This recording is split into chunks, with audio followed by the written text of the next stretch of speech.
18,819 पिछले 24 घंटों में 1 लाख को क्रॉस कर गया है। अब एक्टिव केसेस जो हैं वो, और मौतें लगातार बढ़ रही हैं। मिलन, इसको हम कैसे देखें?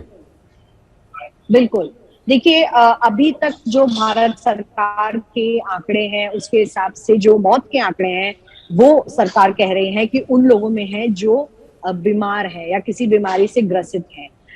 अलार्मिंग बात सिर्फ ये नहीं है कि जो यूथ है या फिर जो युवा नौजवान है उनमें फिलहाल कोविड की जो मौत की संख्या है वो ज्यादा दिखाई नहीं दे रही है, लेकिन इस बात को हमको एक बहुत ही संजीदा तरीके से देखना होगा कि जब कोविड हो रहा है लोगों को तो इसका मतलब ये नहीं है कि सारे ही कोविड से ठीक हो जा रहे हैं। लगातार मौत के आंकड़े दिखाई दे रहे हैं। इस वक्त देश में 39 जो डेथ्स रिकॉर्ड हुई हैं, उससे ज्यादा आंकड़ा भी हमने देखा है। 40 से ज्यादा डेथ्स भी इसी महीने के अंतराल में हुई हैं, और इसीलिए ये बहुत जरूरी है लोगों को कि अगर आपने अपनी दूसरी डोज नहीं लगाई है वैक्सीन की, अगर आप अपनी तीसरी डोज के लिए एलिजिबल हैं तो तीसरी डोज भी लगाएं। प्रोटेक्शन जो वैक्सीन है डेथ और सिवियरिटी से देता है, ये समझना लोगों को बहुत जरूरी है। सही मिलन, क्या हम ये मान सकते हैं और आपसे पूछ सकते हैं कि हमारे देश में कोरोना की रफ्तार थम बिल्कुल नहीं रही? नहीं, बिल्कुल। जैसे जैसे हम नंबर्स देख रहे हैं तो एवरेज नंबर का हम जो इंक्रीज देख रहे हैं उससे तो यही दिखाई दे रहा है कि कोविड के केसेस लगातार अब बढ़ते ही जा रहे हैं, और हफ्ता दर हफ्ता यही जो गिरावट है और जो बढ़ोतरी हमें दिखती है वो हफ्ते की शुरुआत में और हफ्ते के बीच में दिखाई देती है। लेकिन ऐसा क्यों है कि कुछ ही राज्य इसकी चपेट में आते हैं दोबारा से? ये हम देख रहे हैं कि केरल जी, क्योंकि हम देख रहे हैं कि फिर से केरला में केसेस बढ़ रहे हैं, फिर से महाराष्ट्र में केसेस बढ़ रहे हैं, फिर से कर्नाटक में केसेस बढ़ रहे हैं, उड़ीसा इस वक्त दिखाई दे रहा है केसेस, दिल्ली में केसेस कम भी हो रहे हैं, बढ़ भी रहे हैं सडनली।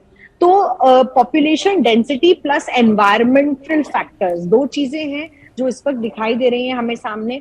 अभी फिलहाल जो है मॉनसून का जो बारिशों का जो सीजन है वो भी शुरू हुआ है। वेदर चेंज से फ्लू भी ज्यादा दिखाई देता है, लेकिन फ्लू की जो एग्जिस्टेंस है या इन्फ्लुएंजा डिजीजेस की जो एग्जिस्टेंस है इस मौसम में, उसके लिए टेस्टिंग करवाना बहुत जरूरी है। यानी कि अगर आपको खांसी नजला जुकाम हो रहा है, आपका गला खराब हो रहा है या बदन दर्द हो रहा है, आपको फटीग हो रही है इस मौसम में, तो आपको टेस्ट भी कराना बहुत जरूरी है। लोग अक्सर टेस्ट नहीं करवाते, और इसीलिए जहां पर ज्यादा जो कोविड से डर खत्म हो गया है, जैसे कि महाराष्ट्र जैसे राज्य हैं या केरल जैसे राज्य हैं, वहां पर लोग टेस्टिंग पर ज्यादा फोकस नहीं देते, सेल्फ मेजर्स पर ज्यादा फोकस देते हैं कि कोविड होगा तो हम ठीक हो जाएंगे। हमारे अस्पताल की जो फैसिलिटीज हैं वो काफी अच्छी हैं। केरल में बाकायदा जो पीएचसीज हैं वो काफी अच्छे तरीके से चलाई जाती है, लोगों को एक्सेस है हॉस्पिटल्स की, तो वहां पर लोग कम भयभीत दिखाई देते हैं कोविड से। यही कारण है कि वो दूसरों में कोविड फैला देते हैं, और क्योंकि वो फैला देते हैं कोविड तो नंबर हमें ज्यादा दिखाई दे जाता है एक टाइम के बाद।